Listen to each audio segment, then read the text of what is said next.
In the 16th century Japan, the battle between the three samurai is erupting.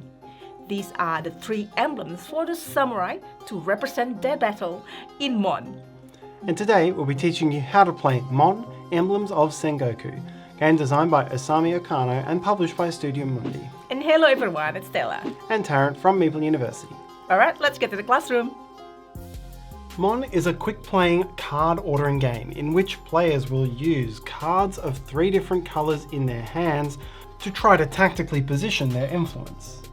This reflects the Sengoku period of history, which was famous for switching alliances between the 3 feudal lords.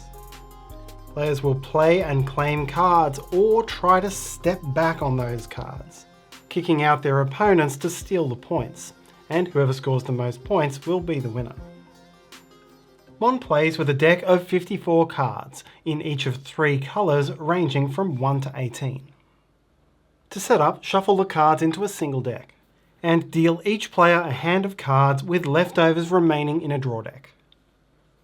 Each hand should be 7 cards in a 6-player game, 8 cards in a 5-player game, 9 cards in a 4-player game, 10 cards in a 3-player game, while in the 2-player game, remove the cards numbered 1 through 5 in all 3 colours and then deal each player 13.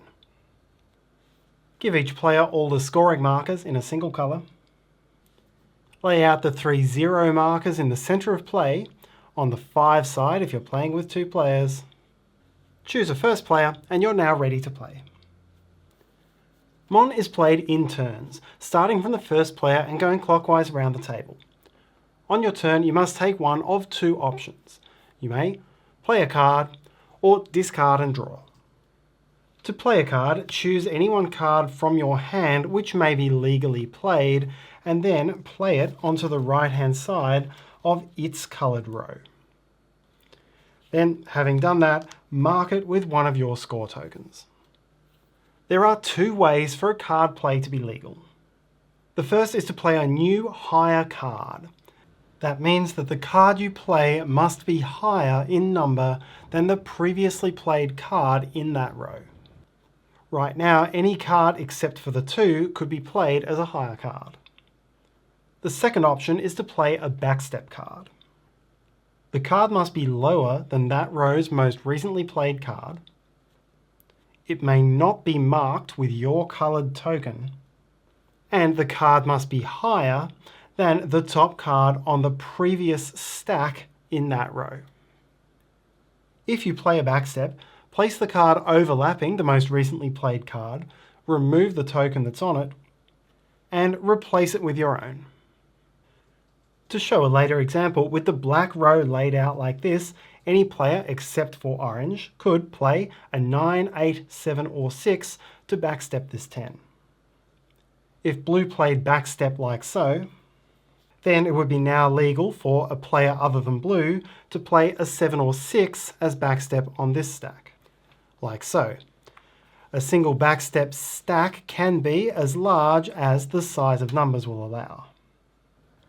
The black 6 is now the only card which can be legally backstepped here, but the ability to do this disappears immediately once any player plays a new higher card above the 7.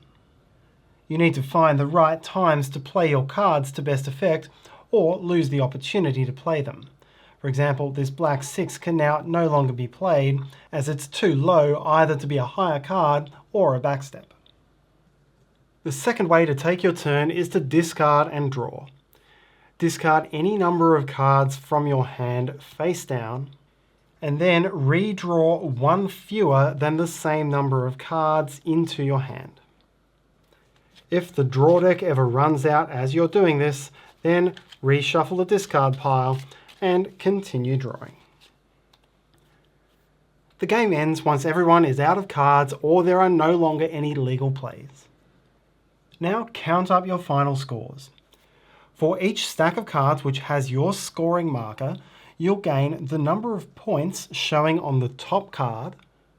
That will be 1 point for the low cards, 2 points for the medium cards and 3 points for the high cards, plus 1 point per additional card in that stack regardless of its printed points. So using the purple row as an example, red would score 1 plus 1 for 2 points. Blue would score 1 plus 1 for 2 points. Orange scores 2 points for the 8. Red scores 2 points for the 9. Blue would score 2, 3, 4 points for this stack, and would score 3, 4, 5 points for this stack. Evaluate all 3 rows and the player with the highest score wins. If tied, whoever was earliest in turn order breaks the tie. And that's how to play Mon Emblems of Sengoku. We are using a prototype copy of the game, so the rules and components may not be final, and do check out the project page of the game. We'll put a link to that in the description below. And thank you so much for watching. Please like, subscribe, let me know and share this video if you enjoyed, and have a great day. See you next time.